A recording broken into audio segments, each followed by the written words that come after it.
aqui. Olá, bom dia, boa tarde ou boa noite. Não sabemos quando estão vendo o vídeo. Hoje é dia 18 de agosto de 2021 e hoje vamos falar um pouquinho sobre Torto Arado.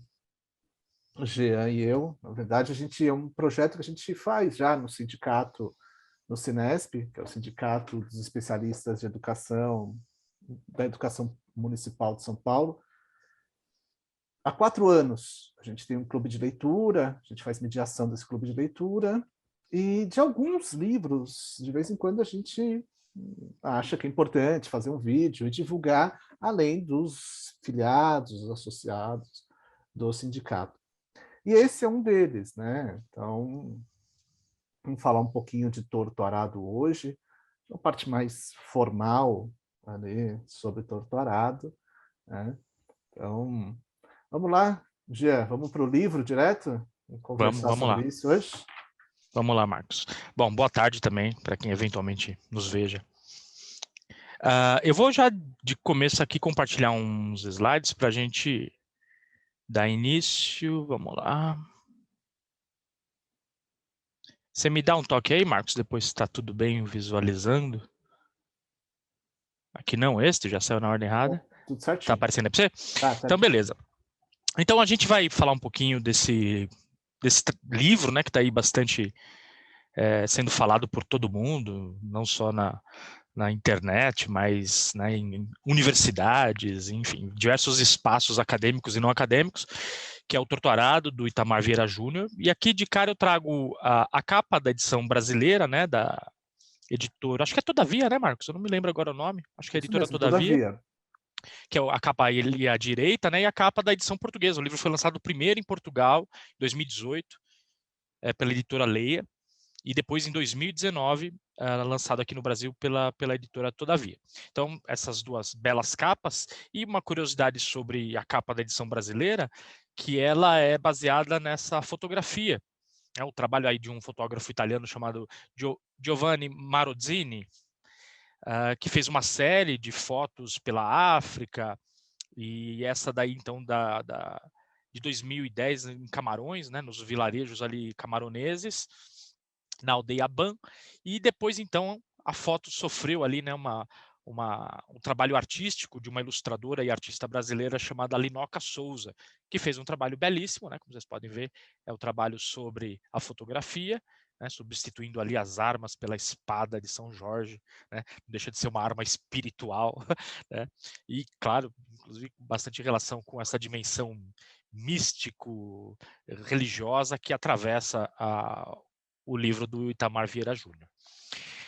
Então, além dessa curiosidade sobre a capa, aqui para a gente dar início, queria trazer alguns dados um pouco sobre esse escritor, que é um jovem escritor, né, ele nasceu em 79, né, ele é mais jovem que a gente, Marcos, então ele é bem jovem, claro, se a gente é jovem, É. imagina ele que, né, é mais jovem que nós. E nasceu em Salvador, é um soteropolitano baiano, Itamar Vieira Júnior. E aqui um pouquinho sobre, né, os dados biográficos dele, mas com essa ênfase sobre formação acadêmica e a produção. Ele, então, não é alguém exatamente que veio das letras, da literatura. Ele é formado em geografia, ali em 2005 concluiu a graduação, depois o mestrado em 2007, né, tudo pela Federal, Universidade Federal da Bahia, e bem recente, aí concluiu um doutorado também na área de estudos étnicos e africanos, né, um campo mais voltado aí para a antropologia, também pela UFBA, então é um baiano soteropolitano formado nessa grande instituição de ensino federal lá da Bahia, e publicou um primeiro livro de contos, mas tudo indica que essa publicação foi bastante independente, com uma pequena circulação, em 2012, um livro de contos chamado Dias, e depois, em 2017, ano em que ele conclui o seu doutorado, ele publicou um outro livro de contos chamado A Oração do Carrasco. Esse, inclusive, mas também com uma difusão relativamente pequena, mas foi inscrito e chegou a ser finalista do Prêmio Jabuti. Mas o sucesso mesmo, né, hoje se fala de Itamar Vieira Júnior, é por causa do Torto Arado, que foi publicado, como eu disse, em 18, lá em Portugal, e lá recebeu um prêmio importante, né, o Prêmio Leia, e depois, em 2019, lançado aqui. E ano seguinte, venceu 2 prêmios, também bastante conhecidos aqui da nossa literatura, que foi o Jabuti e o Oceanos. E em 2021, né, agora esse ano, saiu um novo livro dele, um outro um livro de contos, chamado Doramar ou a Odisseia. Então, quer dizer, é alguém que tem uma produção de literatura, né, que, claro, a gente não falou de trabalhos acadêmicos, a produção acadêmica dele voltada para a pesquisa que ele realiza, que certamente está presente na sua literatura, mas aqui a gente só destaca um pouquinho essa produção ficcional, né? A produção ficcional dele, que são basicamente contos, e esse livro, né, o romance Torto-Arado, que para muita gente é um clássico, né? Já é um clássico instantâneo. Todo mundo que deve ter visto aí comparações sendo feitas com Graciliano Ramos, né? Com grandes nomes da literatura brasileira, e todo o frisson que o texto causou. Isso, inclusive, é o que nos leva aqui a estar se arriscando a falar um pouquinho desse livro, mas como o Marcos já destacou, sem muitas pretensões, né, interpretativas, mas destacando talvez alguns pontos que saltam até aos olhos dos leitores que se dedicam ao trabalho. Beleza? Então, Marcos, eu deixo aqui essa introduçãozinha básica, né, para a gente começar a falar do livro propriamente dito, e você assume a nave aí, por favor. Tá bom. Vamos lá, então. Eu também vou colocar aqui alguns slides, porque o trabalho que eu, né, assim, quero que a gente pense, faça um pouco, são com alguns elementos aí da narrativa. Então, assim, falar um pouco personagens, foco narrativo, tempo, o espaço, e a gente vai se deter muito menos no enredo, né? A gente não vai aqui contar a história do livro, embora, assim, vai ter spoiler, então quem não lê o livro fica preocupado em, eu não quero saber o que acontece, pare neste momento, porque a partir de agora vai ser spoiler até o final. Por quê? Porque a nossa ideia é, a partir de alguns pontos desses, como a gente tinha falado, são pontos relativamente simples da narrativa, então a gente não vai fazer grandes análises, não é neste livro não foi essa a nossa intenção, como a gente já fez em outros trabalhos. A gente quer ir por mostrar um pouco isso, né? Os narradores, né? O livro está dividido em 3 capítulos, o tempo e o espaço, porque são coisas que não são tão simples como poderia ser em outros livros, às vezes, né? Então, ele tem uma estrutura muito interessante. E aí, a primeira que eu queria destacar aqui é a ideia dos narradores. Então, o livro está composto de 3 capítulos, cada capítulo tem um título e vários subcapítulos, né, que são só numerados. Então, tem um primeiro capítulo que chama Fio de Corte, e ele é narrado pela Bibiana. Então, nós temos 3 narradores. São 3 capítulos e 3 narradores diferentes, 3 narradores em primeira pessoa, né? O que gera uma experiência de leitura, em alguns momentos, conflitantes para quem está lendo. Eu vou falar um pouquinho sobre isso, como que o Itamar vai distribuindo essas narrações e deixando coisas, sutilezas ali no ar, bem interessante, principalmente no primeiro capítulo, no Fio de Corte, que é o que eu vou me dedicar um pouquinho mais. O segundo capítulo se chama Torto-Arado, é o que dá título ao livro. Ele é narrado pela Belonísia. E o último é narrado pela Santa Rita Pescadeira, que no livro é uma das encantadas. Chegar lá eu comento um pouquinho. E o título, bem interessante, chama Rio de Sangue. Então, já no primeiro, então, e eu vou trabalhar muito, né, tanto o Jean quanto eu, vamos trabalhar muito com o texto. Então, a gente vai no próprio texto, a gente vai mostrar o texto, ler algum fragmento para ilustrar o que estamos tentando, o que queremos, né, deixar claro aqui. E o primeiro então, já no primeiro parágrafo do texto, a gente começa a conhecer um pouco os personagens, né? E a Bibiana diz o seguinte, né, narradora desse primeiro capítulo: quando retirei a faca da mala de roupas, embrulhado embrulhada em um pedaço de tecido antigo e encardido, com nódoas escuras e um nó no meio, tinha pouco mais de 7 anos. Minha irmã Belonísia, que estava comigo, era mais nova, 1 ano. Então a gente já, desde o primeiro parágrafo, a gente sabe que a narradora está contando uma história de quando ela tinha 7 anos. E a irmã, a Belonísia, 6. Então começa a narração, a gente já sabe quem são, pelo menos a idade da narradora. Aí.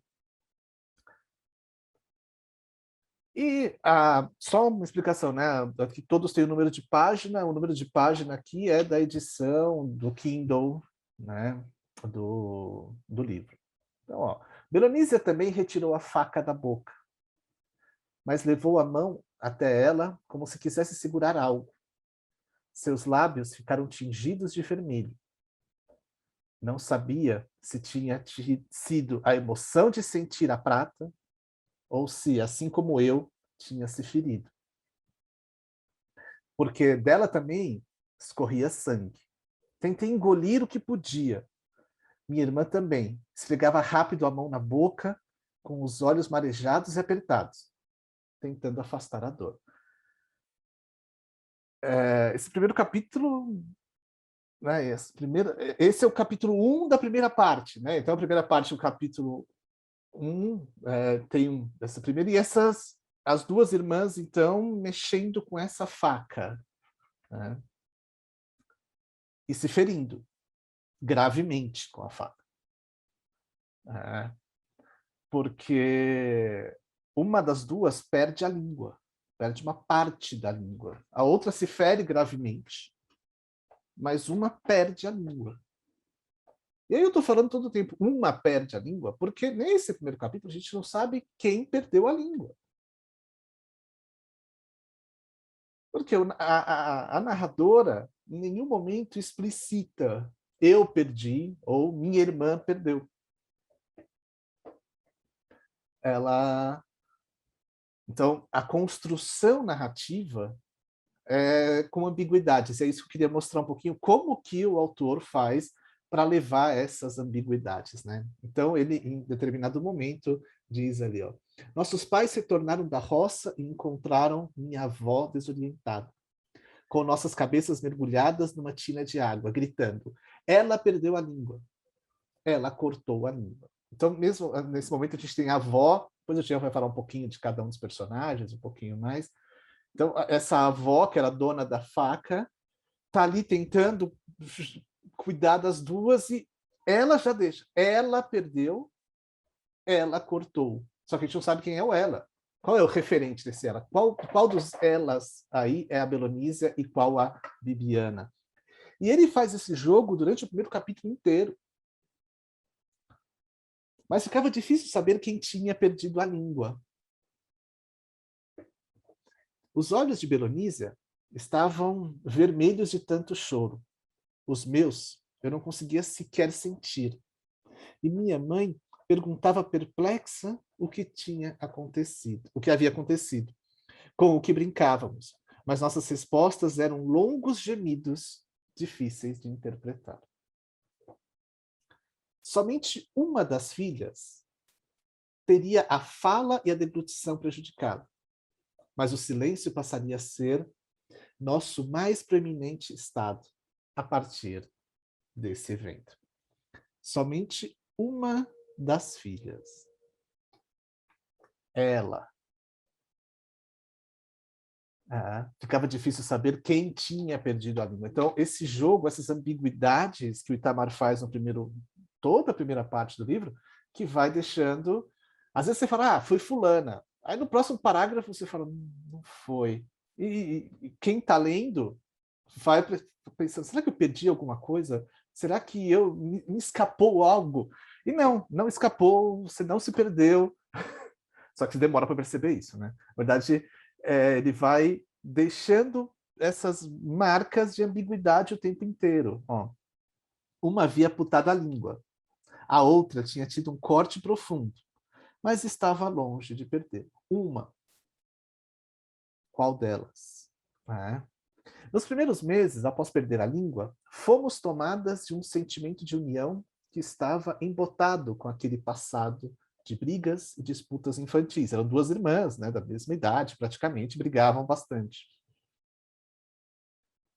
Quando retomamos as brincadeiras, havíamos esquecido as disputas.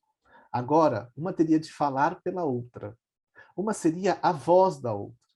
Deveria se aprimorar a sensibilidade que cercaria aquela convivência a partir de então. Ter a capacidade de ler com mais atenção os olhos e os gestos da irmã. Seríamos as iguais.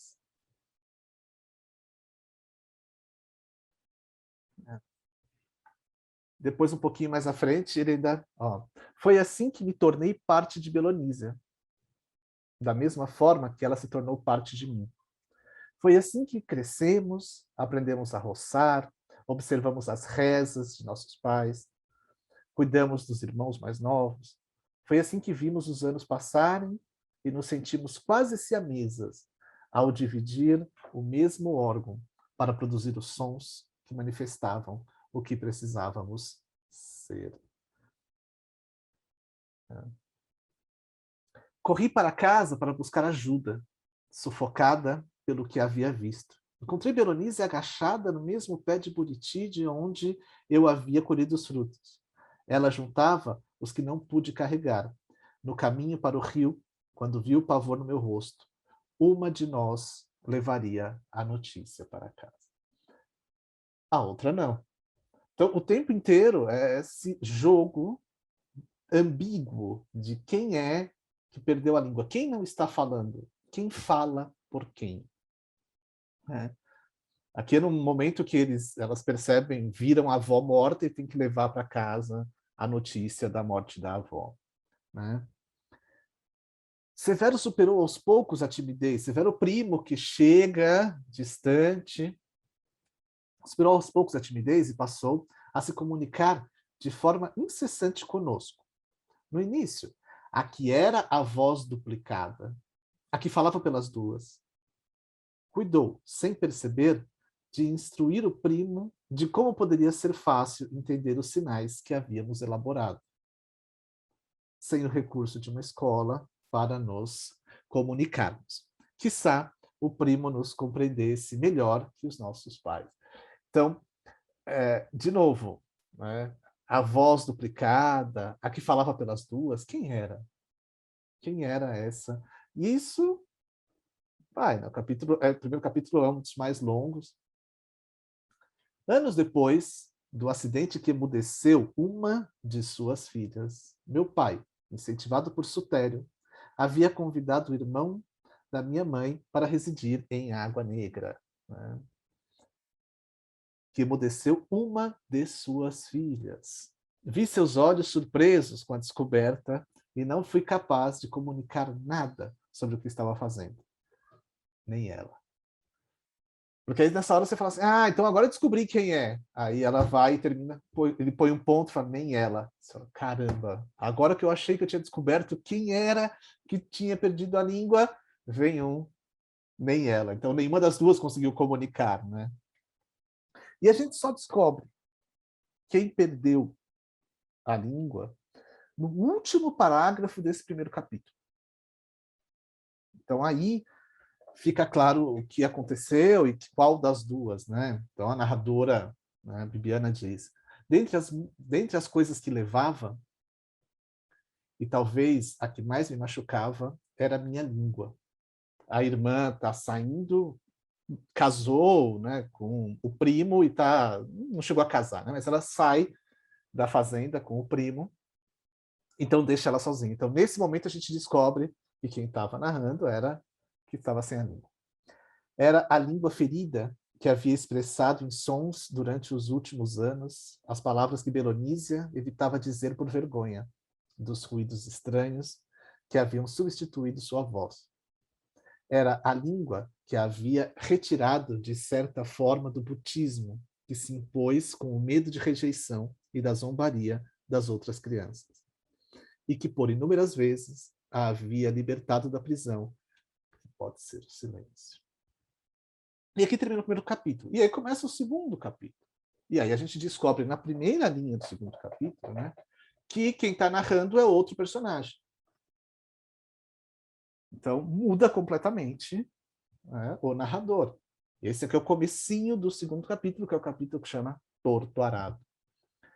E aí a Belonísia, então, fala: a faca que no impulso retirei da boca de Bibiana para repetir o gesto, naquela idade em que queremos ser como os irmãos mais velhos, sem perceber que da boca de minha irmã minava sangue. Sem perceber o perigo do fio de corte da lâmina, que produzia um lume violento.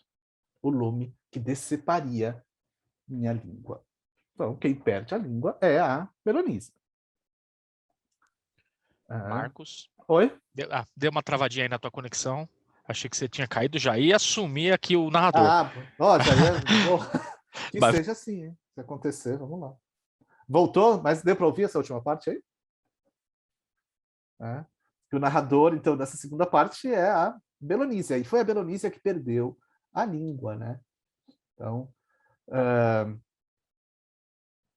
seguindo aqui um pouquinho o que tinha acontecido. Segundo... Marcos, desculpa te interromper um pouquinho, é só para destacar, né? É claro que o fato da gente de você em especial, estar destacando esse aspecto, né, dessa mudança de foco narrativo, isso não é nenhuma invenção do Itamar Vieira Júnior, né? Então, claro que a gente não está atrelando, né? Nossa, isso aqui que ele está fazendo é uma coisa inovadora na literatura. Isso já existe na literatura há muito tempo, né? Mas realmente, assim, a maneira como ele constrói linguisticamente essa ambiguidade é muito interessante, porque passa realmente batido por parte do leitor, até que isso é algum detalhe importante, né? Acredito que a maior parte dos leitores dessa primeira parte do livro, né, o que se chamou de primeiro capítulo, eles nem se dão conta de que eles não sabem quem perdeu a língua.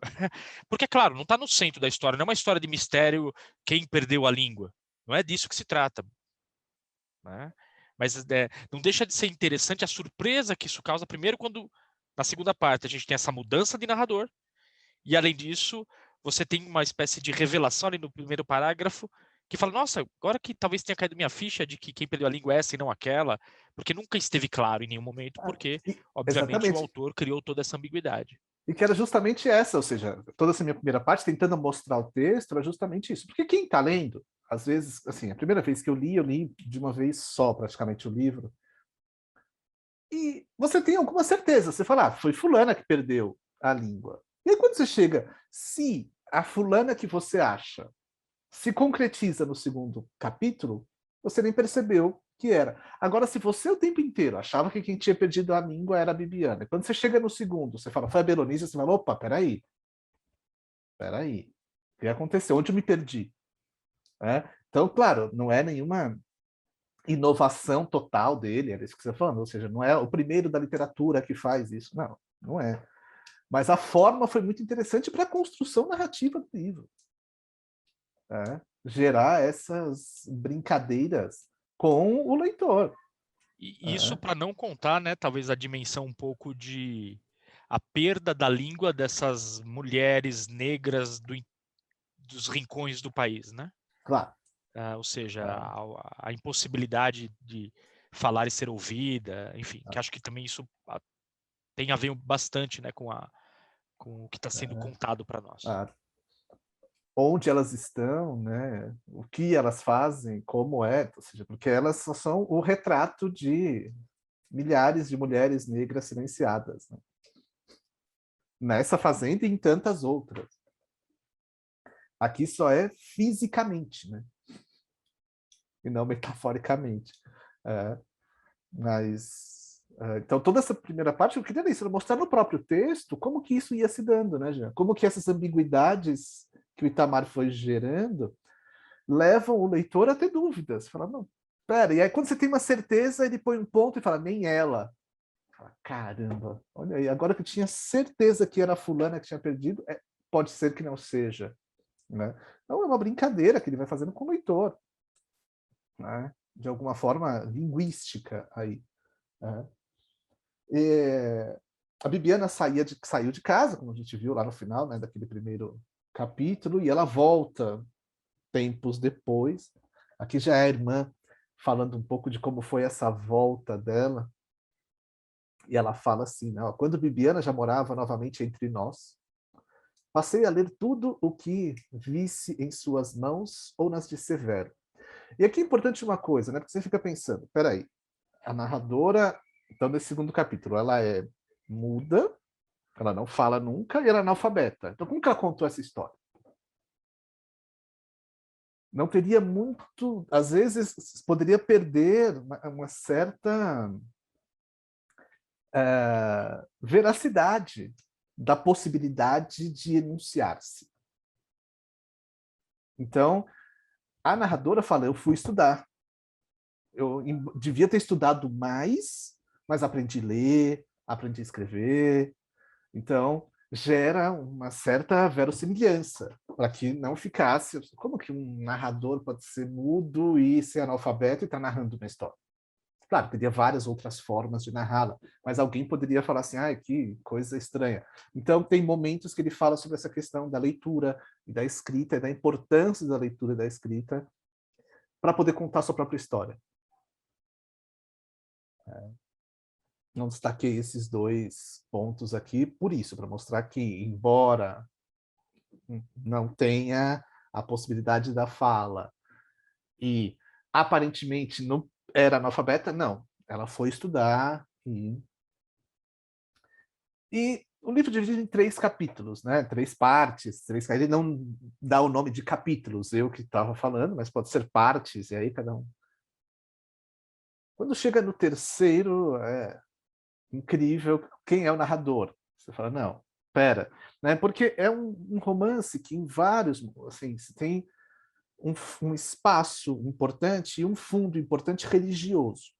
E a religião é o jaré, uma religião muito específica, de uma região muito específica do Brasil,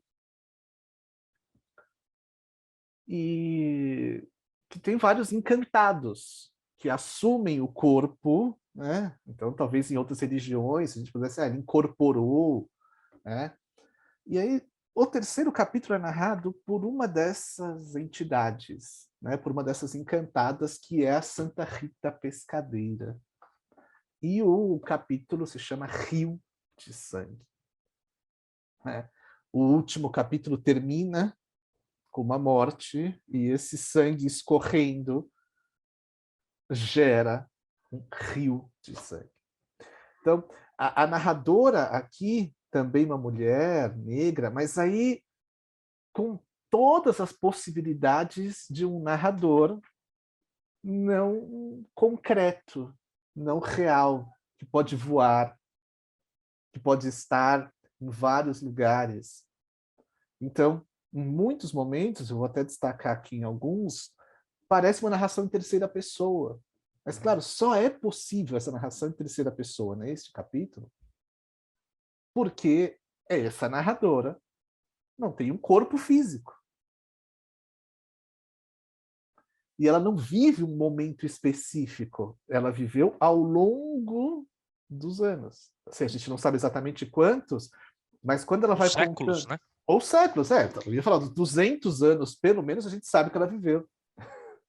Ela já está nesse lugar há uns 200 anos. Então ela pode contar histórias de muito tempo atrás, sabendo coisas muito pessoais, que só um narrador, talvez em terceira pessoa, pudesse nos contar. Mas o Itamar traz como um narrador em primeira.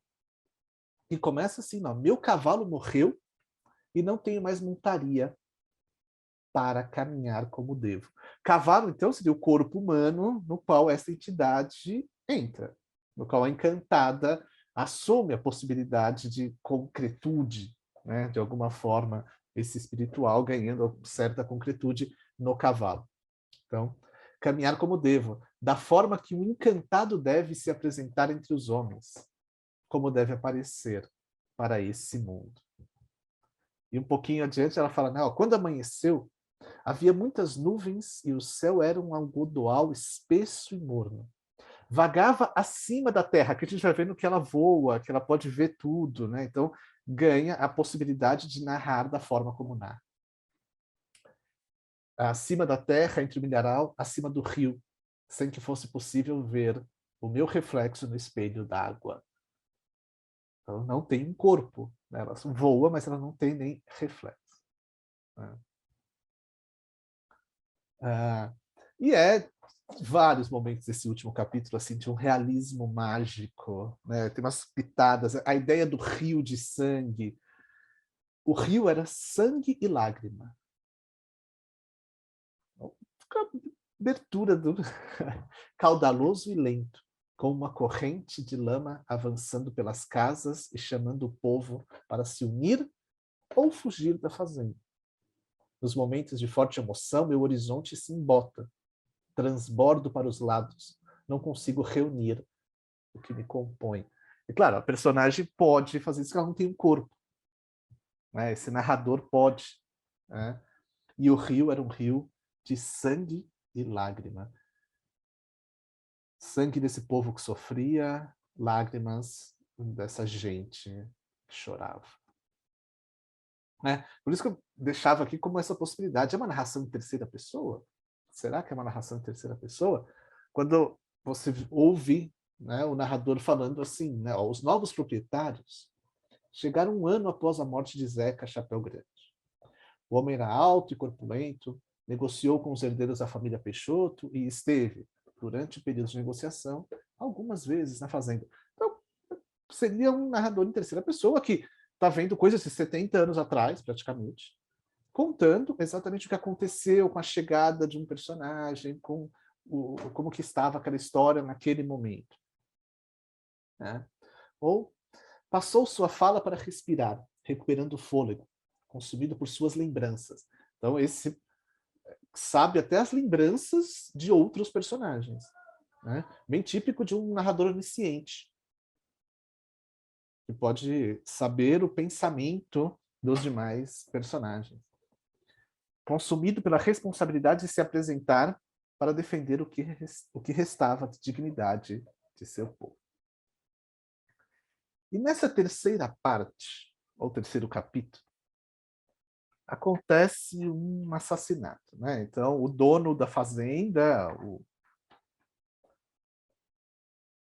ele não coloca nesses nomes, mas talvez a gente pudesse dizer, né, o chefe, o dono dos escravos, não eram escravos, porque já não estamos mais, não temos mais escravo, ainda bem, né? É bom se fosse verdade. E ele é assassinado. E quem narra esse assassinato e o modo como ele é feito é a Santa Rita Passadeira. Mas não só que narra. Ela é a assassina. Só que ela não tem corpo para isso. Ela precisa de outros corpos que a ajudem nesse processo. E aí a gente tem uma coisa que aí, no livro, algo que chamou muito a atenção, né? Que é não só você ter narradores diferentes, mas você ter um narrador, que nesse caso é a Santa Rita Passadeira, que em 2 desses capítulos ou dessas partes, né, lá na parte 10, ela tem um interlocutor, ela fala com um você. E um você explícito, ou seja, com quem esse narrador está falando. E no 10 é um interlocutor, e no 11 outro interlocutor, mas ambos tratados por você.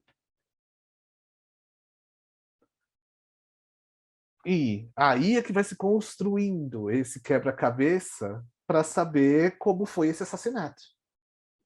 Quem matou, como matou. Então, porque você tem um modus operandi. Então, você tem uma pessoa que vai lá, faz o buraco, vai cavando todo dia, vai criando o plano. Claro que sempre incorporado, tomado por esse ser, por Santa Rita, que faz o que então, ou seja, serve como cavalo, e depois a outra que executa, né, a morte, né, cumpre o assassinato.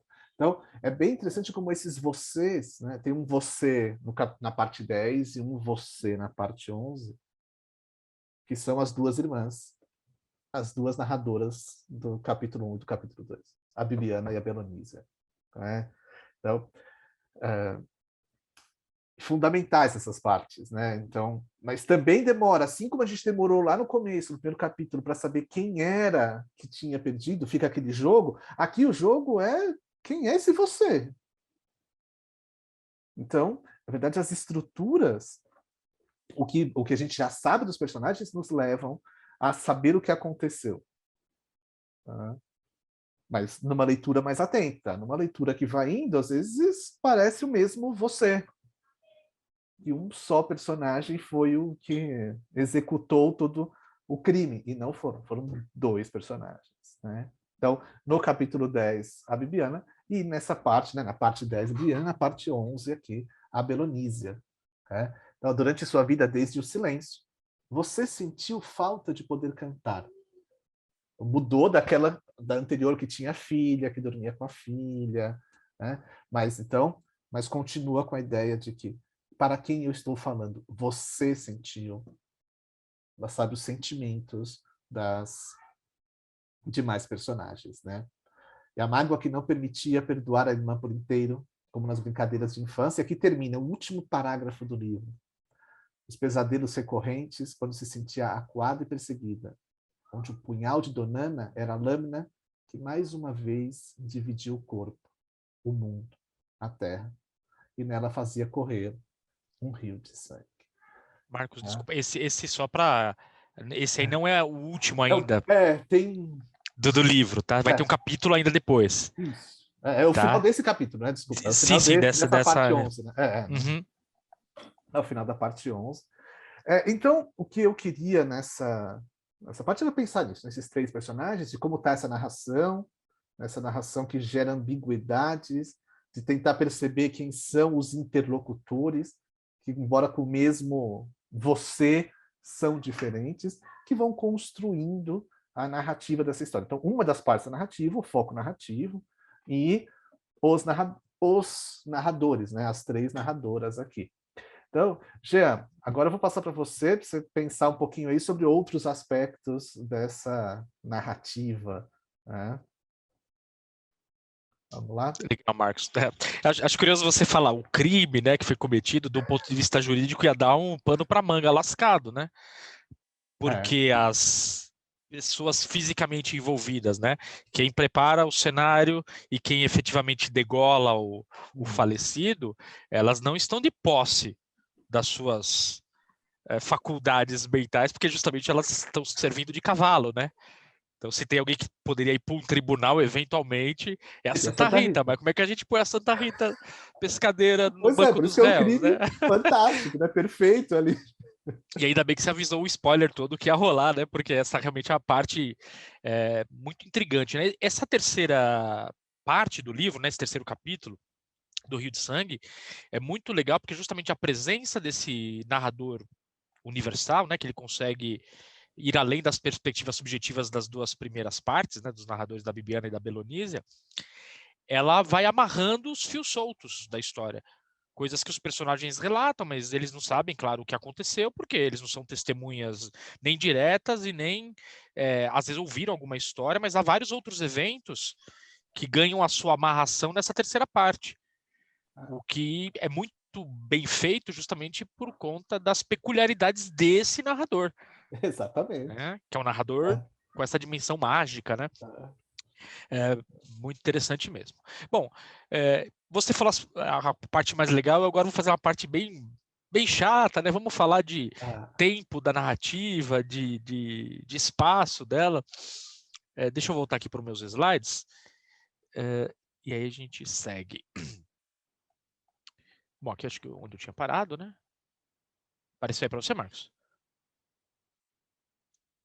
Não estou conseguindo Tudo em trocar ordem. aqui, peraí. Deu uma travada ali na minha Tava tela, eu não certinho. consegui trocar. Deixa eu ver se agora vai. Acho que eu preciso fazer esse processo. Agora vai. Tá, então vamos lá. Claro, Marcos já nos apresentou aí o nome de vários personagens, além desses que são narradores. Mas uma das coisas que é bastante, às vezes, meio difícil de pegar no livro é porque tem muito nome que aparece. Porque, afinal de contas, o texto começa a ser... A história que está sendo contada nos apresentada quando a Bibiana e a Belonísia têm 6 e 7 anos. E isso chega depois até a vida adulta delas, com filhos e tudo mais. Então, quer dizer, atravessa gerações. E nessas gerações são vários nomes, e além disso, o lugar onde esses personagens estão, na medida que é uma espécie de uma fazenda que reúne esses trabalhadores, né, porque são semi-escravos, afinal eles não ganham, é uma coisa feudal, de certa maneira, eles têm ali as condições de viver ali, é isso que eles têm garantido, né? Eles podem habitar essa terra, mas eles sequer podem, uma coisa que é muito triste e real, né? É um fato no Brasil, inclusive ligado às pesquisas antropológicas aí do próprio Itamar Vieira, que as pessoas elas não podem sequer construir uma casa, por exemplo, de tijolo. As casas têm que ser efêmeras, de barro, elas não podem durar. Então, isso mostra a relação que essas pessoas têm ali com o lugar, como é meramente ocasional para, claro, os donos da terra. Elas não estão ali moradoras, elas são trabalhadoras que produzem e sequer podem ter um teto que dure no tempo. São casas que são constantemente construídas para, enfim, sobreviver à chuva, ao tempo. E então é uma espécie de uma fazenda que congrega ali vários tipos de famílias e trabalhadores nessas condições análogas à escravidão, coisas que nós vemos voltando, né, aos tempos modernos de hoje, com o afrouxamento de leis, inclusive, que impedem a caracterização desse tipo de trabalho escravo. Bom, então aqui, nesse esquema, eu trouxe um primeiro mapa, digamos, do grupo da família da Belonisa e da Bibiana. É um primeiro grupo familiar. As relações ali de setinhas verticais, né, para cima e para baixo, indicam as relações de irmãos, e as setas mais grossas, né, que fazem essa curva, elas são de casamentos, enfim, de uniões afetivas próximas aí ao casamento. Então a gente começa ali com a matriarca dessa grande família, aí, que é a Donana, a dona da faca, né? A dona da faca, que é a avó da Belonísia e da Bibiana, que tem uma história extremamente peculiar, né? Um personagem extremamente importante para a narrativa.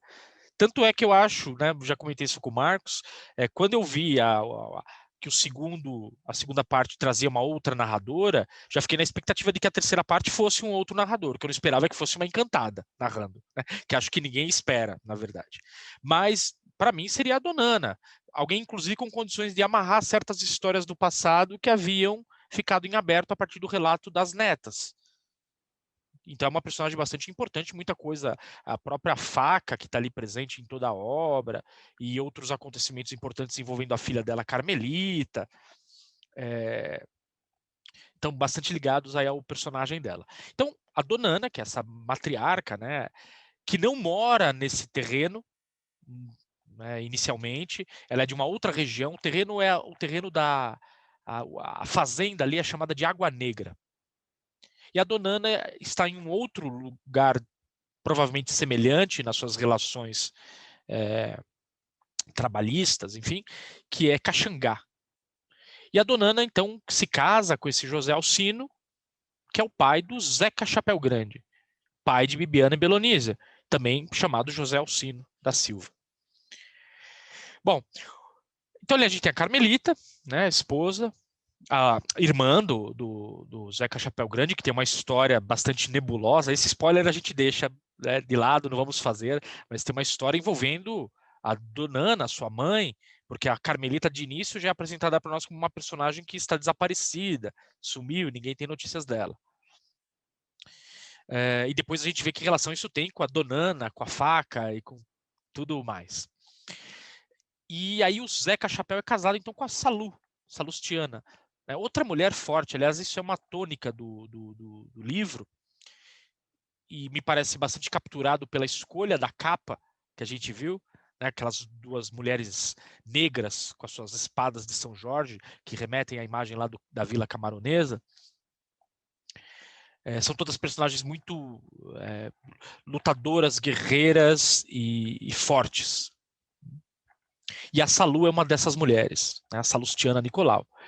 E ela tem o irmão, o Servó, que é aquele justamente que, uma das passagens que o Marcos leu, vem morar ali naquele mesmo terreno, ali na fazenda, que é casado com a Ermelina. E são os pais do Severo, que também apareceu numa das citações que o Marcos trouxe. O Severo se casa com a Bibiana, são primos, então.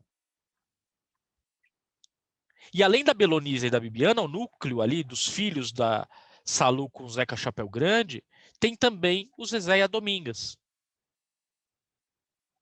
Tá? Belonísia, por sua vez, se casa, né, vai morar com o Tobias, que inclusive está ligado à trajetória da faca também. Né? A faca corta, desculpa o trocadilho idiota, mas é isso que corta o livro todo. Né? A história da faca corta o livro. Então a Belonísia se reúne a esse Tobias, que não está ligado a esse núcleo, né? Alguém que vem de fora, e acaba então se juntando aí a Belonísia. E depois da Bibiana e do Severo, né, dessa reunião deles dois, que saem, vão, né, tentar a vida fora, depois retornam, há 4 filhos, o Inácio, a Flora, a Maria e a Ana. Sendo que ao final, novamente, o Inácio, o filho mais velho, também sai da comunidade, vai estudar, sai dessa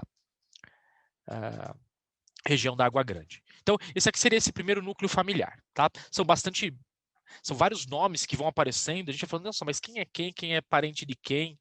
Então, quando na verdade eu li o livro, eu fiz esse esquema até para que eu mesmo pudesse me organizar e lembrar, ok, quando está falando esse fulano aqui, essa fulana, quem eles são. Esse aqui é só o núcleo, né, da Donana, vamos dizer assim. Fala, Marcos. Não, é aquele esquema que a gente tem que fazer quando lê 100 Anos de Solidão, né? E Você sim, tem é que ir muito fazer. nome, né? É Por muito causa do nome. tempo. Se é 100 Exatamente. anos de solidão, tem 100 anos de gente nascendo, morrendo, né? Exatamente. E se relacionando. Então, Uhum. você multiplica os personagens e às vezes pode realmente se perder um pouquinho, tá? Então, acho legal a gente ter essa ideia, né, de quem é quem. E por que o Zeca Chapéu Grande tá em vermelho? Porque ele era marciano? Porque ele era comunista? Não, só foi um destaque qualquer aí que eu dei para mostrar que ele faz parte com Saturnino e Damião do primeiro, são os primeiros trabalhadores que chegam a essa fazenda de Água Grande. Então eles vêm ali para começar a trabalhar nela. Damião é o primeiro.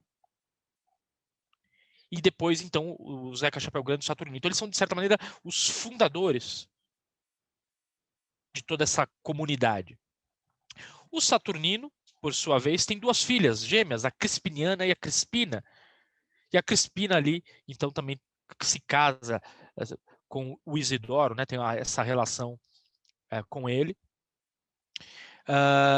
E ali, então, separado, ali tem os outros núcleos de personagens que vão sempre aparecendo. O Sutério, que é uma espécie, então, de capataz ali, de gerente da fazenda, ou seja, atende aos interesses dos proprietários. Então, ele não é exatamente um membro dessa comunidade, ele é alguém que coordena os trabalhos. A coisa ali é muito feudal mesmo, né? Esses trabalhadores, eles produzem, cultivam a terra e produzem. Da sua produção é retirado uma quantidade imensa que será comercializada e o que sobra do que foi produzido é o que garante a subsistência das famílias. Claro, numa porção muito menor. Né? Então, quer dizer, você trabalha em troca dessa terra onde se pode construir casas de barro que caem de tempos em tempos e precisam ser reerguidas no barro. E, além disso, você tem direito a consumir os próprios alimentos que você plantou, né, que você semeou, cultivou, colheu, separou. Essa é a vida dessa gente. Parte desses Né? alimentos, né? Uma parte suficiente para que você não morra de fome. Uhum. Bom, então tem ali o Salomão e a Estela, que é um casal também, que estão ligados a esses compradores da fazenda que em algum momento, né, da história, quando ela passa a um tempo, né, futuro, né, depois dessa infância da Belonísia, da Bibiana, eles adquirem essa fazenda e tentam ali realmente implantar modificações nas relações sociais, que, claro, gera conflitos, e, enfim, boa parte das tramas ali mais ao final, inclusive o assassinato que o Marcos menciona, tem a ver com esse grupo. Tá? E ali há outras famílias, né, que aparecem na comunidade, a dona Tonha, a dona Carmeneus, a Jandira, a dona Firmina, a dona Miúda. Aliás, a dona Miúda é uma senhora que vive ali na comunidade e ela recebe a Santa Rita Pescadeira em alguns momentos, né?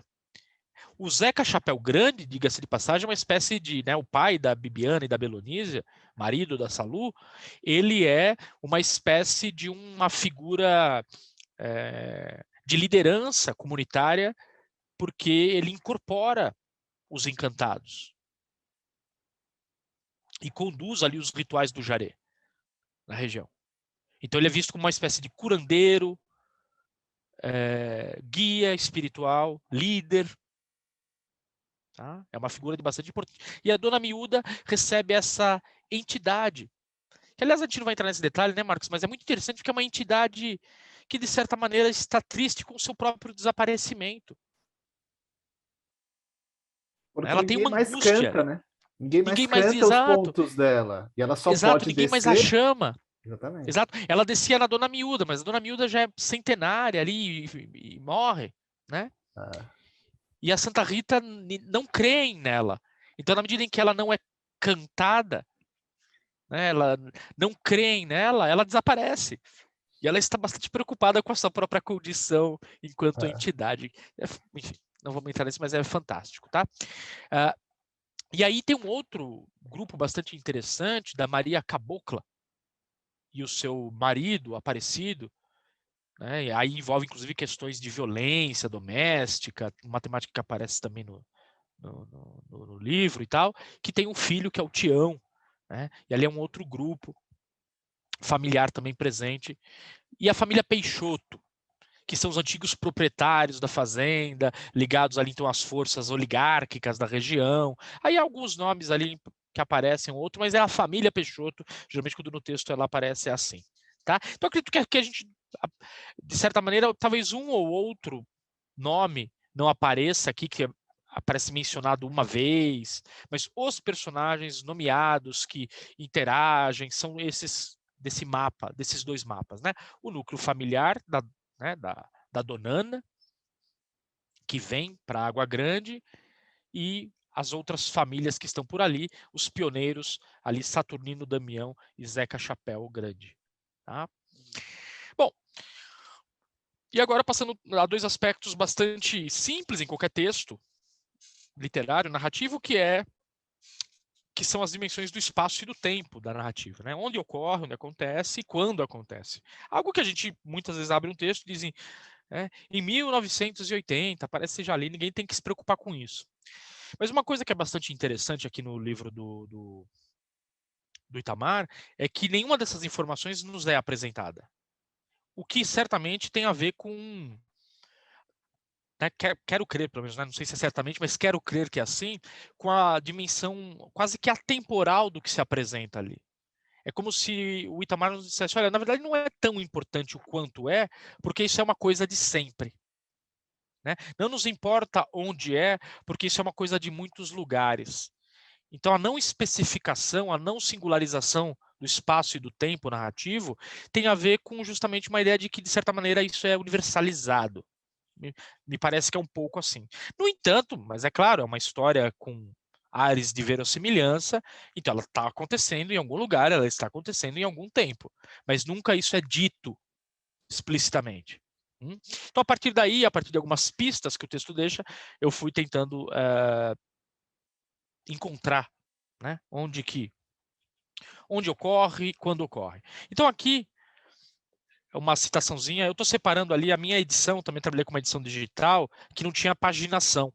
Então ali eu coloco 2, que seria o segundo capítulo, né, ou parte, e os subcapítulos, ou né, as partes ali, é o 19, ou seja, na narrativa da Belonísia, né, quando ela é a narradora. Então ela diz assim, ó, durante muitos anos, nascemos e vivemos à sombra da corrida do garimpo. Seja nas brincadeiras de criança, quando éramos ensinados a identificar qualquer gema que pudesse se assemelhar à pedra da cobiça, né, o diamante, claro, seja nas histórias dos coronéis que dominavam a região e da guerra que embrenharam pelas serras onde estava o diamante. Contavam de como o trânsito de pessoas às vezes era interrompido de um lugar a outro para que não fossem mortos nas emboscadas. De como as fazendas em que morávamos e nossas origens tinham a marca dessa trama de vida e morte que se instalou por décadas na Chapada Velha. E depois, um pouquinho mais à frente, ela faz essa referência de era uma porção de mundo entre dois rios que corriam à sua volta por quase todos os lados, formando uma ilha no coração da Chapada Velha. Então, eu trouxe uma passagem onde aparece a expressão Chapada Velha, mas essa expressão vai aparecer várias vezes no texto, é a Chapada Velha.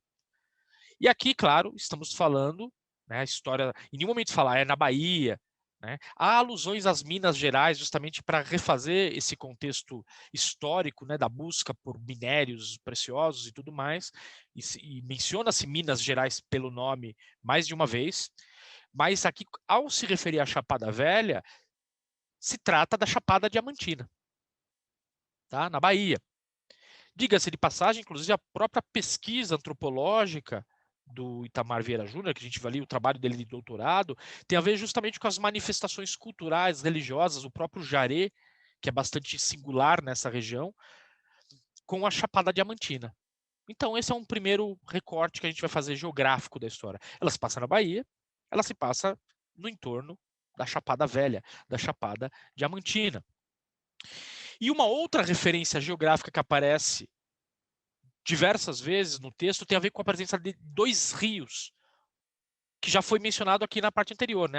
Uma porção de mundo entre dois rios, né? Era ali que se encontrava a Água Negra.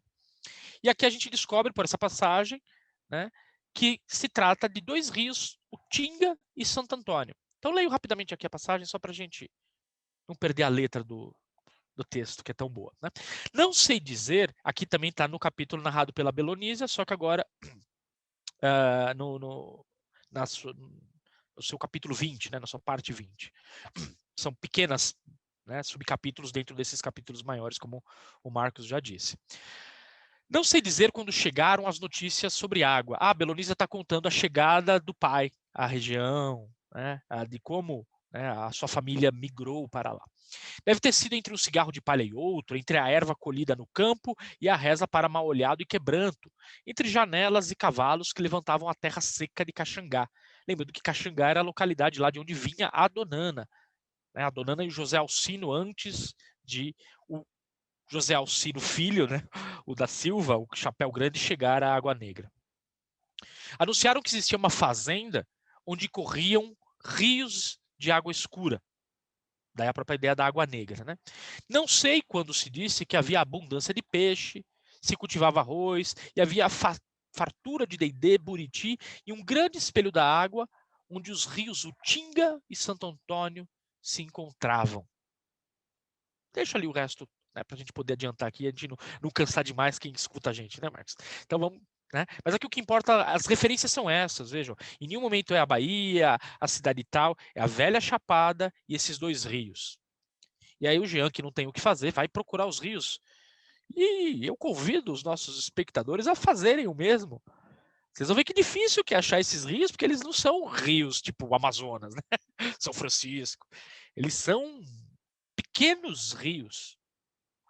Inclusive, o rio Tinga é um rio itinerante. É um rio que se forma ocasionalmente, dado o clima da região. Bom, então vamos lá aos mapas. Está aqui à esquerda, né, o mapa do estado baiano, onde nós temos essa região central aqui, ó, montanhosa, né, de maior relevo, a Chapada da Diamantina. Marcos, aliás, quando eu passo assim o mouse, eu não tenho essa coisa chique sua aí de passar a caneta vermelha. O mouse é visível aí para É você? visível, dá para ver, dá para ver. Então, belezinha. Então aqui, ó, essa região aqui da Chapada Diamantina, certo? Então é por aqui.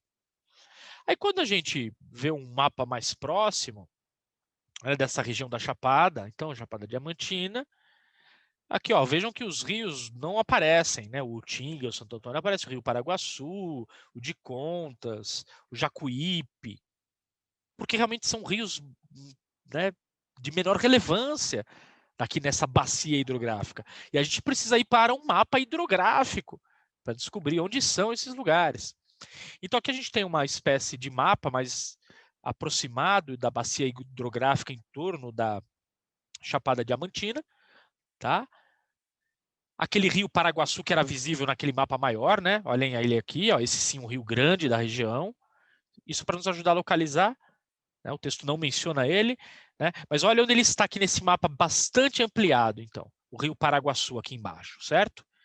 E olhem onde aparece, então, o rio Utinga, que está aqui justamente tracejado por ser um rio, como eu falei, ocasional, sazonal, né? Um rio que de vez em quando é rio, de vez em quando é leito de rio seco, e o rio Santo Antônio, né?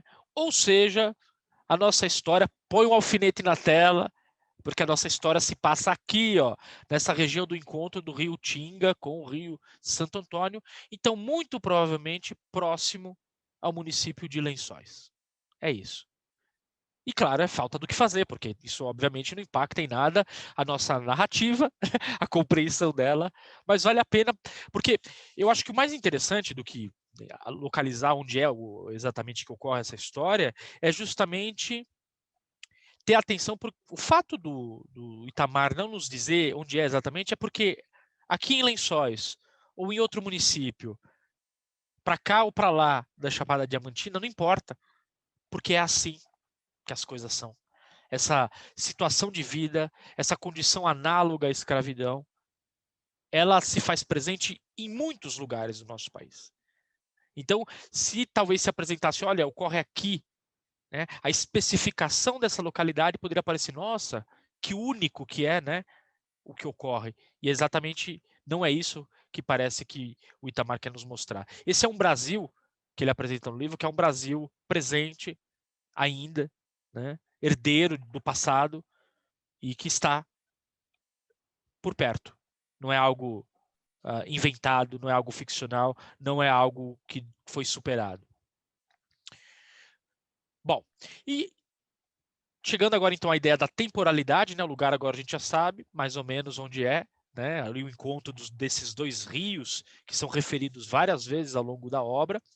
Tem o quando, e o quando também não há, né? Não há Então, em nenhum momento a história, no pois ano é. de 1980, né? Pode falar, Marcos. Não, e isso é interessante, porque quando a gente começa a ver essa história, se passa num lugar do Brasil. A gente não sabe exatamente onde que é, a menos que a gente faça esse trabalhinho de formiga que você fez de ir procurando. O quando também. Você vai lendo o livro, pensa, ai, gente, escravos no Brasil, isso deve se passar no final do século XIX, né? Comecinho do século XX. E vai lá, já. Mas é exatamente isso, é um pouco... Fica em suspenso o quando é o acontecido. Porque como a gente viu, o primeiro capítulo traz essa reminiscência da Bibiana, lembrando de quando ela e a irmã eram lá da primeira infância, vamos dizer assim, 6, 7 anos. Claro que ela está narrando do futuro, lembrando do passado. Depois a gente vai acompanhar, inclusive, desdobramentos à frente dessa narrativa dela. Mas quando exatamente? Que idade ela tem? Em que ano ela está contando?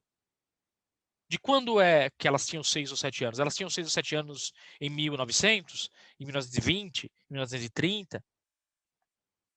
Porque assim não tem nenhum momento a data é tal. Claro, há pistas, de novo, que o autor nos deixa para que a gente possa reconstruir a temporalidade a época em que a história se desenrola. E aqui eu trouxe duas passagenzinhas que uma está bem no comecinho do texto, né, no segundo capítulo, né, estou chamando aqui de capítulo, tem 3 capítulos, tá? O fio de corte, o torturado e o rio de sangue. Então, o primeiro capítulo, né, o fio de corte, ou parte, né, e a seção 2, ou subcapítulo 2, logo no começo. Aparece assim, ó, depois do acidente, né, rolou, cortou a língua, o gerente da fazenda chegou numa Ford rural. branca e verde, para nos conduzir ao hospital. Porque precisa ir na cidade, não tem, ali onde eles estão, não tem hospital. Essa rural, como chamávamos, servia aos proprietários quando estavam na fazenda. Servia a Sutério, que é aquele gerente, né, que a gente viu lá no mapa dos personagens, para os trabalhos como gerente, se deslocando entre a cidade e Água Negra. Provavelmente Lençóis, que é a cidade mais próxima que a gente viu. Ou percorrendo as distâncias na própria fazenda, quando não queria fazer a cavalo. Bom, ok, temos uma alusão à Ford rural, né? Consegui até achar uma foto de uma verde e branca aqui, né? Isso aqui é coisa de Google, acho uma foto qualquer aí, mas é uma Ford rural verde e branca. E uma coisa que busquei sobre a informação do carro é que ele começou a ser produzido no Brasil em 1958. Então, claro que isso aqui tem que ser depois disso. Em 58, esse carro começou a ser produzido no Brasil. E tem uma outra da mesma época, uma outra menção a um carro que aparece também no primeiro capítulo, na primeira parte, só que agora lá na seção 11, né? Que diz, né? Nessa noite em particular estava presente o prefeito. Uma reunião do Jaré, inclusive. Então o prefeito da cidade veio participar. Havia 5 anos meu pai tinha atendido um de seus filhos. Vieram buscá-lo de carro. Um Gordini vermelho, coisa nunca vista em Água Negra. Claro, um baita de um carrão, né? A Ford Rural velha ali, né? Beleza, mas um Gordini, né? Essa belezura aqui, ó, achei também o Gordini vermelho na foto, tipo um carrão da época, que começou a ser produzido no Brasil em 1959. Então, claramente, se nós tínhamos dúvida, tudo se passa ali nos anos 60, o que tudo indica. Ou seja, a infância da Belonísia, ela ter perdido a língua, é anos 60. Né? É ali que começa a história. E há alguns outros marcadores temporais que aparecem no texto, leio eles rapidamente. Aqui, ó. Sabíamos que a fazenda existia, ali sempre lembrando, as referências que aparecem 1, 2 ou 3, são essas 3 partes, né, principais, e 12, 5, a seção, tá? Dessa parte. Sabíamos que a fazenda existia pelo menos desde a chegada de Damião. Lembrem que aqueles 3 que estavam ali no mapa de personagens em vermelho, né? O Zeca Chapéu Grande, o Damião e o Saturnino, né? Foram os pioneiros ali. Então, o primeiro foi o Damião durante a seca de 32. Né? A fazenda existe desde essa época, de 32. Saturnino, Damião e meu pai foram os pioneiros a chegar em Água Negra. Aí aqui tem um diálogo, né, que aparece de quando o Zeca Chapéu Grande eventualmente chegou na Água Negra, né, a Belonísia relembrando das histórias da Donana, contadas para ela. Assim, é um diálogo aqui, né? Do Zeca Chapéu Grande chegando à fazenda. É aqui Água Negra? Pois não. Veio a mando de quem? Vim a mando de ninguém, não. Vim porque preciso de trabalho. Vim porque sou moço e tenho força para trabalhar. Tenho mão boa para plantação. Tenho reza e remédio para a praga de bicho comichão. Então pode ficar. Tem gente que chega, tem gente que volta para onde veio. Precisamos de gente aqui, sim. Vou te dar esse bilhete para que leve ao senhor preto de nome Damião. Damião já estava lá desde, né, há mais tempo. Ele mora adentrando aquela estrada ali. Qual a sua graça? José Alcino da Silva, mas pode me chamar de Zeca Chapéu Grande. O homem pegou um lápis e um papel pardo amassado para anotar coisas que ele não pôde ler, mas as palavras retiniam. Procure Damião, ele vai dizer o que fazer. Dobrou o papel para não perder, guardou como se documento fosse esse mero bilhete, né? Quase que uma declaração de posse. E rumou pela vereda para encontrá-lo. E depois, mais lá na frente, a gente tem essa aqui. Numa manhã nublada, de calor abafado, o céu quase branco, Salustiana, esposa de Zeca Chapéu Grande, lembrou que guardava o pedaço de bilhete que Sutério, que era o homem que estava ali na entrada da propriedade, havia dado ao meu pai há mais de 70 anos. Então aqui, depois daquela conta que a gente de humanas faz usando os dedinhos assim, a gente chega ao cálculo de que o presente narrativo dessa história se passa na década de 2000, já que essas pessoas estavam ali assentadas pelo menos desde a década de 30 e é um bilhete recuperado, né, há mais de 70 anos. Mas é isso que a gente tem. Não tem nada preciso, né, sobre quando a história aconteceu. São essas pequenas referências. Então, o que a gente tem, a história está sendo narrada, o presente narrativo é 2000, 2005, 2006, não dá para precisar exatamente. E o início da história da Belonísia e da Bibiana, quando crianças perdendo a língua, é anos 60. Ali passa, então, quer dizer que a gente acompanha uma história de 40 anos, mais ou menos, dessas personagens. Tá? Então, acho que é isso por hora, né, Marcos? Legal. Muito bom. E é incrível, né? Como ele vai deixando só detalhes mesmo, né? Das coisas. E é esse trabalho... Tem nada de graça, né? Nada de toma aqui prontinho. Tá aqui, ó. No ano de 2000, né? Exatamente. Não, né, vamos procurando. E isso é muito interessante do livro. E falando em coisas interessantes do livro, Jean, a gente trabalhou com ele lá no sindicato em final de maio. Acho que foi. Qual foi a coisa que mais te chamou a atenção na época? Sim, você... até difícil. Essa pergunta estava no nosso script dessa Acho que apresentação? Não. Então tá. Bom, acho que a gente já falou aqui, eu fiquei muito assim, surpreso com a última parte, o narrador. Né, o tipo de narrador que era. Eu não esperava. Beleza, já tinha entendido que eventualmente seria um outro narrador, né? A primeira parte por um, a segunda parte por outro, só tem mais uma. Mas se alguém me falasse quanto você quer apostar no narrador que você vai achar que é, eu daria todo o meu dinheiro dizendo, é a Donana. Para mim não tinha outro ali para narrar. Nunca eu imaginaria que seria uma entidade, né, que leva o texto por essa dimensão mágica, né, que a gente não espera. Então, assim, eu fiquei muito surpreso com isso. Eu diria que a minha maior surpresa enquanto leitor foi essa. E depois, enquanto ia lendo, né, percebendo de como aquele recurso, que foi surpreendente, tinha que ser ele para amarrar o que o texto tinha deixado solto. Pois é. E por isso que o texto é muito orgânico nesse sentido. Eu acho que muito essa fechado, né? Ele é a coisa que consegue... mais me chama a atenção, né? Esse narrador mágico. Para mim, as sensações que foram gerando, mais do que essa... O final do primeiro capítulo, assim, da primeira parte do primeiro capítulo, é difícil a gente está todo o tempo brincando com isso, está difícil, ou seja, primeiro capítulo lá que a Bibiana narra, primeira parte quando elas estão com a faca na mão. Aliás, criança, né, cara? Curiosidade, né? Porque a avó escondia pra fazer a faca merda, não é debaixo... difícil, né? Pois é, escondiam a faca debaixo numa mala, debaixo da cama, e elas iam lá e ficavam maravilhadas com aquilo. E não adianta ver, né? Quer provar a coisa. E aí provando, enfiando na boca. Então, quando o capítulo termina, com ela, a Donana gritando com as duas, vendo aquele monte de sangue, o que vocês fizeram? O que vocês fizeram? Falem logo, senão eu arranco a língua de vocês.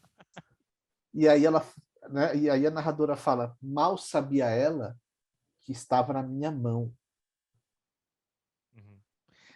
Não, e nem é assim exatamente que ela fala, que se fosse a língua dela na mão dela, a gente já saberia de quem perder a língua. Mas tem essa referência, eu não lembro exatamente como que é, Acho mas que você tá certo. Então, mas essa... Em nossa mão, é um negócio assim, mal sabia ela que estava em nossa mão, né? Então, que já em nenhum momento se estava... entrega, né? que já estava aqui fora, né? Uma coisa assim, né? Que já, quer ver? A fala é exatamente... Não, mas é verdade, Marcos. Esse, só enquanto você procura aí, é bastante angustiante. Ouvi Donana perguntar o que estávamos fazendo ali. Porque sua mala estava fora do lugar e que sangue era aquele? Falem! Disse, nos ameaçando arrancar a língua, que estava, mal ela sabia, em uma de nossas mãos. Isso, em uma de nossas mãos. Puta merda! Aí, assim, eu parei de ler li a primeira vez, assim, só para saber, no dia que a gente falou, vamos trabalhar nesse livro. Li o primeiro capítulo, parei, falei, gente, o que é isso? Porque a imagem que me vinha na cabeça era de um chien andalou, um perro andaluz do Buñuel. Uhum. Aquele filme de 1929, que vem a lâmina Nem lembra, mano. e corta o olho e sai o líquido de dentro do olho. Que naquele filme, é a primeira cena, né, do filme. Uhum. E Acho você que vem a lua, né? Eu não lembro, faz vem a tempo que eu vi lua, na também. Vem verdade o personagem está vendo a umas lua, coisas tem meio. alguém vendo a lua e vem alguma coisa passando na lua, e Né? quando O você olho vê, tá na bem. verdade, não é a lua, é um olho e sai o líquido. O filme tem 13 minutos. Isso acontece, sei lá, 30 segundos, 20 segundos. Nos próximos 10 minutos você não vê nada. Porque você está chocado com aquilo. Perdeu o olho na cena, né? Sabe? Assim? E para mim foi essa sensação. Não, mas é realmente. Eu acho que assim, é um primeiro capítulo, já. Essa primeira, né, subcapítulo e tal, já te abraça, porque você realmente fala. Caraca, que começo, né? Tem já um. Né, ali de cara, acho que já prende a gente a continuar a ler. Né, Uhum. porque realmente. E muito ricamente descrito, né? Eu acho que tem uma qualidade discursiva ali no Itamar Vieira Júnior, quase surpreendente para quem não vem da literatura, né, uma capacidade de expressão, de poesia na sua prosa, que é grande também. Né? Então o texto acho que é muito rico também, né, nesse sentido. E de fato, esse primeiro capítulo é bastante intenso. E acho que uma outra coisa, Marcos, que quando a gente apresentou lá, né, no Cinesp, a gente falou de um monte de aspectos que a gente destacou. Mas aqui até para a gente não fazer esse vídeo ficar tão grande, né? Depois ninguém assiste a gente, ninguém aguenta a gente falando 2 horas sem parar, né? Mas eu acho que uma das coisas também que, bom, sempre me chama atenção quando eu leio qualquer tipo de texto literário ou vejo uma obra de arte qualquer, é a questão do nome que é dado a ela. Você me perguntou esse nome, por que esse nome, por que não outro? Né?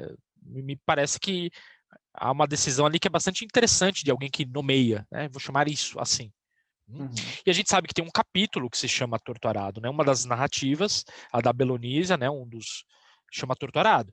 Então, beleza, é só o nome de um dos capítulos, poderia ser Fio de Corte, né? Poderia ser Rio de Sangue, um dos nomes quaisquer.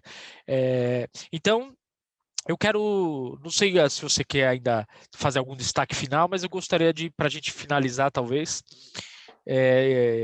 mencionar um pouquinho essa questão do torto arado. Beleza? Vai lá. Pode, vai lá. Tá, então tá, tem até slide que a gente apresentou lá, que eu separei passagens sobre isso, né? No texto, deixa eu abrir aqui, Marcos, para compartilhar de novo.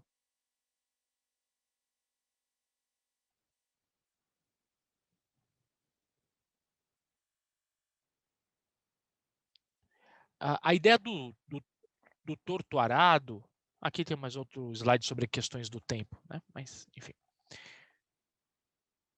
É aqui. Tá visualizando, né, Marcos? Eu sempre fico com medo de apanhar Sim. dessas coisas na hora que abre aqui. Bom, aqui, então, no capítulo Torturado, que é a narrativa da Belonísia, aparece textualmente a expressão arado torto. E é bastante interessante porque aqui ela destaca o arado torto no sentido de falar sobre a sua capacidade de fala. Né? Então, leio aqui a passagem, fica mais fácil eu ler para a gente entender. Assim, ó, passado muito tempo, resolvi tentar falar, né? Imagina a pessoa sem um taco da língua ali tentando falar, sai, né? Ainda recordo da palavra que escolhi, arado. Me deleitava vendo meu pai conduzindo o arado velho da fazenda, carregado pelo boi, rasgando a terra para depois lançar grãos de arroz em torrões marrons e vermelhos revolvidos. Gostava do som redondo, fácil e ruidoso que tinha ao ser enunciado, né? É o arado. Vou trabalhar no arado, vou arar a terra. Seria bom ter um arado novo. Esse arado está troncho e velho. O som que deixou minha boca era uma aberração. Ela gostava do som que ela ouvia, mas ao tentar, né, sem a língua, né, dá para imaginar mais ou menos como pode ter saído, né? Morde a sua língua aí, Marcos. Não, a gente não precisa passar essa vergonha. E tenta falar arado, vai sair bem esquisito, provavelmente. Né? Uma desordem, como se no lugar do pedaço perdido da língua tivesse um ovo quente. Era um torto arado, né? Era um arado torto, essa tentativa de fala, deformado, que penetrava a terra de tal forma a deixá-la infértil, destruída, dilacerada. Tentei outras vezes, sozinha, dizer a mesma palavra e depois outras. Tentar restituir a fala ao meu corpo para ser a Belonisa de antes, mas logo me vi impelida a desistir. Tá? Nem mesmo quando o edema se desfez, consegui reproduzir uma palavra que pudesse ser entendida por mim mesma. Não iria reproduzir os sons que me provocavam desgosto e repulsa e ser alvo de zombaria para as crianças na casa da Firmina, né, uma das moradoras ali também, ou para as filhas de Tonha, da dona Tonha, que apareceu lá também no nosso mapa. Né? Então, quer dizer, inclusive isso é referido, né, pela própria Bibiana, quando ela faz a narrativa dela, de como a irmã desiste. Né? Alguém desiste, né, porque ela não diz que é irmã, alguém desiste de falar por causa do som feio, né, que saía. Então aqui no texto, a primeira ocorrência da ideia do arado torto, além do título do capítulo, é essa daqui. Essa expressão arado torto aparece aqui. Mas eu acho que há uma outra referência ao arado, e não aparece como arado torto, mas nem torto arado, mas como arado distorcido, que eu acho que de alguma maneira encapsula algo muito importante da obra, que tem a ver com talvez aquele que seja até o personagem central dela. Porque se a gente perguntar quem que é o principal personagem, né? A gente viu um monte lá, uma lista. É a Bibiana? É a Belonísia? São as duas? Essa é uma história sobre quê? Sobre quem? Né? Quem? E me parece que tem a ver justamente com a terra, né? Que o arado trabalha. E aqui eu gosto muito dessa passagem, onde aparece justamente na narrativa da Encantada, ou seja, um narrador privilegiado dentre os três, certo? E naquela parte, inclusive, que ele está dizendo para a Belonísia, né? Você. Que remete àquela passagem que eu li, né?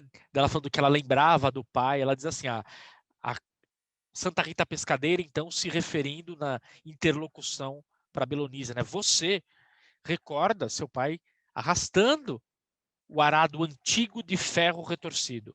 É o torto arado, retorcido, aquele arado velho, né? Pesado, rasgando a terra em linhas tortas. Aqueles sulcos onde lançava a semente do milho. Aquele arado sobre o qual ninguém falava, um objeto da paisagem que chegou muito antes dos pioneiros. Já estava lá esse arado, né? Que ninguém sabia de onde tinha vindo, manejado pela mão dos trabalhadores mais antigos. Porque justamente ali é a história de muita gente, de muitos outros moradores, escravos, semi-escravos que ali habitaram, né? Dos que vieram de muito longe, sobre os quais não havia nenhuma história. Dos que abriram a mata muito antes e em suas mãos conduziram o arado para preparar o campo para a semeadura, com suas mãos que talvez tivessem os mesmos nós, as mesmas feridas que o povo da fazenda escondia. Então, essa ideia desse arado que carrega essa história do cultivo da terra, que é a história de uma gente, não é só a história do Zeca Chapéu Grande, da Belonísia, da Bibiana, é uma história de todo esse povo que formou o Brasil, escravizado, né, que mesmo quando liberto, né, e o texto, em uma das partes que eu não trouxe aqui, remete, né, à família da Donana como sendo os escravos recém-libertos. Claro, são todos negros, inclusive. Né? O como isso esteve, então, essa história materializada neste objeto. Então, esse arado velho, esse arado torto, representa, sim, eu entendo, né, que é o grande tema de todo o livro, toda essa gente escrava, que mesmo depois de liberta, continuou escrava, trabalhando nessa terra. Né? Mãos que abriam a cova com a enxada, arrancando grandes pedaços de solo e ervas, para nela florescer a mandioca, Ou esse ou é demais, porque ela está falando para a Belonísia para enterrar um corpo. Então, este é meu destaque, Marcos, do título do texto, que me chama muito a atenção. Tá fechado teu mic, Marcos. Não, só lembrando para fechar, que quando a gente apresentou, a gente levou 8 horas, né? Foram 2 dias de 4 horas. 2 reuniões, verdade. Então, a gente fez um resumo grande do que a gente falou, do que a gente discutiu, do que a gente conversou sobre essa obra. Ou seja, pensa uma obra que a gente possa... Quando você abre o Kindle, ele fala, dá para você ler em 7 horas e 50 minutos. E a gente leva uma obra de 7 horas e 50 de leitura para 8 de discussão, é porque ela tem muito para ser falado. Então, acho que... E longe de esgotar, né? No que a gente fez ali, a gente só pincela coisas que a gente vê, que a gente consegue destacar, mas né, o quanto tem ali. Eu particularmente, eu concordo com a ideia de que esse livro é como que eu vi alguém dizer, um clássico instantâneo. Ele é um clássico, ele vai estar nos vestibulares, esse pode ser que talvez outras coisas que o Itamar Vieira Júnior venham a escrever não atinjam, né, a importância que esse texto atingiu. Mas esse, eu quero crer que ele vai ser um grande livro da literatura brasileira, assim, dos grandes. Né? Eu também acho isso. Eu fico pensando assim, quando as pessoas me perguntam, estou pensando em ler Torturado, o que você me recomenda ler? E eu falo, leia o Torturado. Eu falo, vai ser um dos melhores livros que você leu nos últimos tempos. E não importa o que você leu nos últimos tempos. Então eu também concordo com você nisso, de que não é só mainstream como... não, olha, todo mundo falando dele. Falando porque é bom. Que bom que estamos falando de coisa boa. Então, obrigado. Vamos fechando. Então, até mais. Até o próximo vídeo, se ainda tiver algum por aí. Vamos ver. Valeu, Marcos. A gente se empolga e faz, né? Esse merecia, né? Merecia. Acho que sim. é quase um tributo que a gente presta, de certa maneira, né? Espero que quem assistir a gente, no mínimo, putz, mas tirando os spoilers, né? Tudo. Mas assim, que se não leu e a gente avisou do spoiler, fala, pô, acho que eu vou ler esse livro. E depois, se quiser voltar e assistir um pouquinho, a gente falando de coisinhas, né? Do texto, longe de esgotar ou de aprofundar a análise dele, tem muita coisa para fazer com ele ainda. Mas acho que vale a pena. Até mais, garoto. Valeu. Tchau, Até tchau. mais, Marcão. Até. Tchau.